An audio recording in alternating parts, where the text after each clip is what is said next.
Minggu kedua, hari pertama saya mulai mengajak. Salah satu kepala sukunya kami bawa dia ke sungai.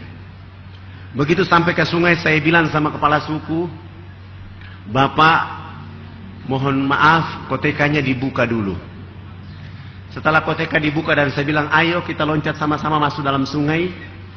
Begitu kami loncat masuk ke dalam sungai, naik, saya mulai mengambil dua sabun dan satu untuk saya. Satu saya berikan kepada kepala suku dan 19 dai itu saya suruh berdiri paling depan. Saya berdiri di belakang 19 dai dan kepala suku ada di samping kanan saya. Saya bilang, "Bapak ikut gerakan kami." Begitu kami gosok sabun di sebelah kanan, kepala suku ikut gosok sabun di sebelah kanan. Begitu kami gosok sabun di sebelah kiri, beliau ikut gosok sabun di sebelah kiri. Sesudah itu saya mengganti sabun dengan sampo. Begitu saya kasih beliau satu sampo, saya juga pegang satu sampo dan saya siram sampo di rambut saya, beliau ikut siram sampo di rambut. Rambut kami orang Irian itu kalau belum kena air dengan sampo itu rambut tenang-tenang saja. Begitu beliau mulai siram sampo dan dia keramas, rambut keribu keriting itu dia mekar kayak bunga yang berkembang. Sehingga busa sampo itu makin tinggi. Begitu makin tinggi jatuh kena di hidung kepala suku. Begitu dia mencium harum dari sampo langsung pergi, tidak mau lagi bilas dengan air.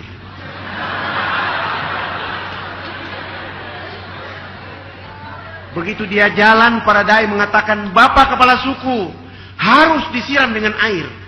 Beliau mengatakan, "Tidak anak, ini wangi." Rupanya selama hidupnya baru pertama mencium bau harum. 6 hari berturut-turut kepala suku ini mandi tidak pernah bilas dengan air.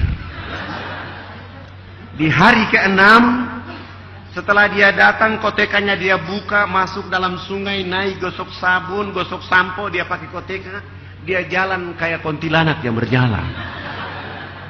Kena matahari, akhirnya busa tadi kering di badan, busa sampo kering di rambutnya.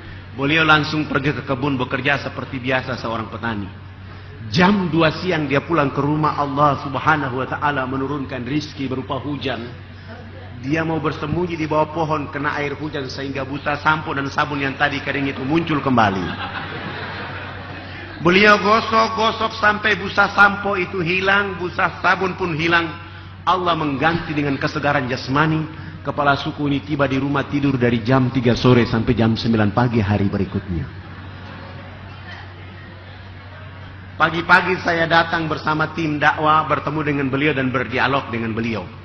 Begitu kami baru dialog, beliau langsung mengatakan kepada kami bahwa, "Anak, mandi yang benar itu yang anak ajarkan. Karena Bapak kemarin dimandikan oleh Tuhan sehingga Bapak tidur menjadi enak. Selama ini Bapak belum pernah tidur enak seperti itu." Saya langsung mengatakan, "Bagaimana kalau pagi ini Bapak ikut kami mandi seperti biasa?" Beliau langsung dengan semangat ikut kami ke sungai dan hari itu baru dia resmi mandi dan bilas. Setelah beliau bilas selesai, beliau naik tidur dari jam 9 pagi sampai jam 3 sore hari itu. Setelah bangun tidur jam 3 sore hari itu, di sana sudah ada kecerdasan dan pencerahan. Beliau langsung bangkit memberi pengumuman di 28 kampung adat beliau. Besok pagi yang berkumpul di lapangan dekat sungai itu sebanyak 3.712 orang. Laki, perempuan, besar kecil untuk mengikuti materi mandi menggunakan sabun yang kami bawa. Mulai pagi itu kami mulai karena orangnya terlalu banyak. Sabun yang kami bawa 7 karton tidak cukup. Terpaksa satu sabun dibagi 4. Untuk memulai pelajaran mandi yang kami ajarkan. Begitu kami ajar dari jam 8 pagi sampai masuk waktu duhur, saya langsung kasih pengumuman bahwa Bapak kepala suku, mama-mama dan masyarakat, agama kami Islam, maka kami mohon yang sudah mandi jangan pulang, yang belum mandi juga jangan pulang. Nanti kami selesai sholat duhur, kami akan melanjutkan pelajaran mandi. Dan sebelumnya kami sudah membuat panggung di pinggir sungai itu untuk kami sholat duhur. Akhirnya kami 20 orang selesai wudhu, kami naik di atas panggung. Sementara 3.712 orang itu mereka duduk di bawah panggung. Saya naik berdiri di depan jadi imam. 19 orang itu jadi makmuman di belakang, dan salah satu dia qamat dan saya berdiri takbir. Allahu Akbar. 19 makmuman itu juga takbir. Begitu kami takbir, yang sudah mandi maupun yang belum mandi, yang duduk di bawah panggung, semua serentak berdiri dan berputar keliling panggung sholat seakan-akan kami itu Ka'bah. Mereka berputar dengan berlawanan arah jarum jam mengelilingi panggung sholat itu. Tujuan mereka adalah memperhatikan gerakan-gerakan sholat duhur yang kami lakukan. Begitu saya salam, Assalamualaikum warahmatullah, Assalamualaikum warahmatullah, kepala sukunya langsung loncat naik di atas panggung dan langsung mengajukan beberapa pertanyaan. Anak, kenapa anak dengan teman-teman berdiri dan angkat tangan dan mulutnya bicara-bicara? Itu maksudnya apa?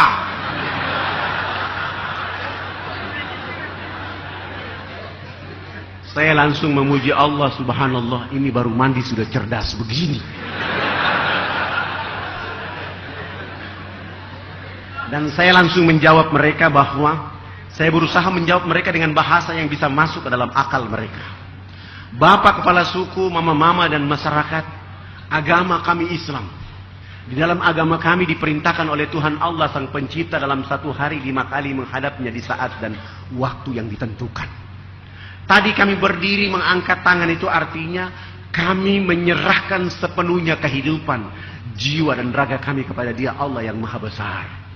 Yang kami bicara itu adalah Allah Maha Besar, sementara kami adalah sangat kecil di atas bumi. Sehingga tangan kiri ini malu menutup dada kami, tangan kanan pun malu menutup tangan kiri dan tangan kanan. Terserah Allah. Mau menghukum kami terserah, mau kasih hadiah kepada kami terserah. Karena kami sudah menyerahkan sepenuhnya jiwa raga kami kepada Dia Allah yang Maha Besar itu. Beliau langsung mengatakan, oh, ini agama yang benar. Menurut Bapak kami sudah Islam. Saya kira pertanyaannya sampai di situ saja, ternyata beliau mengajukan pertanyaan berikutnya. Kenapa sesudah itu anak dengan teman-teman bongkok badan? Maksudnya kenapa ruku? Saya juga berusaha menjawab, kami bongkok badan itu supaya kami melihat di bumi itu ada tanah, ada pasir, ada batu, ada air, ada hewan, ada tumbuhan. Semua itu fasilitas dari Allah kepada manusia. Dinikmati, dilindungi, dipelihara karena masih ada manusia berikutnya. Begitu saya jawab, beliau mengatakan bahwa, ini agama yang benar. Menurut Bapak kami sudah Islam. Saya juga kira sudah berhenti di situ, ternyata beliau terus memburu dengan pertanyaan berikutnya. Kenapa sesudah itu anak dengan teman-teman tunduk mencium papan? Maksudnya kenapa sujud? Saya jawab, kami tunduk mencium papan itu pertanda kami menangis kepada Tuhan Allah atas segala kejahatan, maksiat, dosa yang kami lakukan di bumi.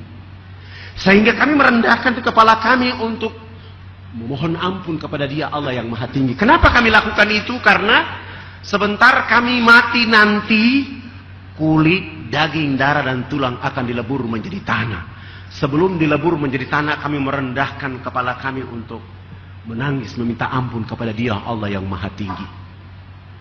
Beliau terus mengajukan pertanyaan berikutnya. Kenapa sesudah itu anak dengan teman-teman lihat ke sebelah kanan mulutnya bicara-bicara, lihat ke sebelah kiri masih bicara-bicara?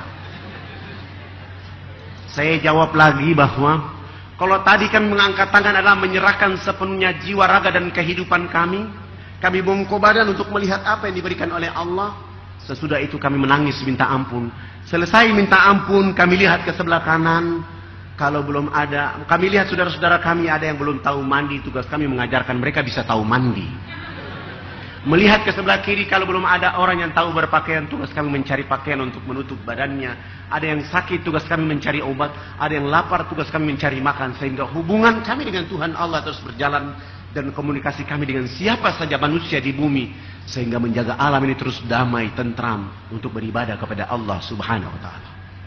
Begitu mendengar penjelasan saya dan kepala suku mengatakan bahwa kalau begitu kamu 20 orang tidak boleh duduk di atas panggung, kamu turun duduk di bawah. Akhirnya kami 20 semua turun duduk di bawah panggung. Mereka 6 kepala suku naik di atas itu menggantikan kami. Mereka bukan sholat, tetapi mereka rapat adat untuk membahas kehadiran kami di wilayah mereka saat itu. 1,5 jam kemudian kepala suku besarnya berdiri dan menyampaikan pengumuman kepada mereka dengan bahasa mereka. Wah, wah, wah, wah, hubulakanayat. Saya saat itu dan kami saat itu tidak tahu apa, tidak mengerti bahasa itu. Tapi begitu saya tanya kepada orang yang ada di samping saya, subhanallah, artinya sangat luar biasa. Hari ini kita senang, hari ini kita gembira karena anak-anak ini sudah datang mengajarkan agama yang benar. Dalam rapat adat kami menyatakan bahwa kita semua yang ada di lapangan harus mengikuti agama yang mereka ajarkan. Begitu kami mendengar terjemahan itu, akhirnya kami 20 orang semua langsung sujud syukur dan menangis kepada Allah.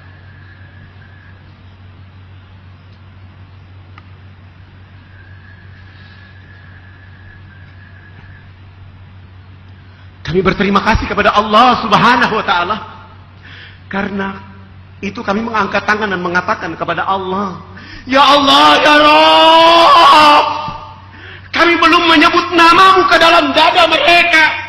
Kami belum menyebut nama kekasih Muhammad sallallahu alaihi wasallam ke dalam hati mereka.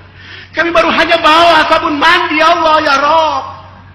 Lalu kami berhadapan dengan 3.712 orang untuk membimbing mereka mengucapkan 2 kalimat syahadat. Tetapi kami semua pun tidak sanggup untuk mengucapkan 2 kalimat syahadat di saat itu. Karena mereka dalam keadaan telanjang, dalam keadaan miskin. Tapi wajah mereka begitu tulus untuk mengucapkan, "Asyhadu an la ilaha illallah wa asyhadu anna Muhammad Rasulullah." Ya Allah, ya Rabb, kuatkan dakwah ini. Ajari kami dakwah ini agar kami terus bersama mereka. Sehingga telanjang itu berubah menjadi cahaya bagi kehidupan mereka. Ya Allah, ya Rabb. 1 minggu itu membuat kami tidak akan kuat. Karena kami tidak menyangka begitu mudahnya hidayah Allah menyertai saudara-saudara. Dan kami tidak memberikan mereka apa-apa kecuali membawa sabun mandi, pakaian terbatas itu untuk mereka. Setelah 1 minggu mereka mengucapkan 2 kalimat syahadat selesai. Kami berusaha untuk membimbing mereka ke arah yang lebih baik. Dengan cara merubah dan mengganti nama-nama mereka. Sehingga yang nama Yohanes, nama Paulus, Wilhelmus kami ganti semuanya. Paulus kami ganti nama dengan nama Ibrahim. Wilhelmus kami ganti nama dengan nama Abu Bakar. Dan nama-nama seperti itu paling layak kepada orang Irian ketika masuk Islam.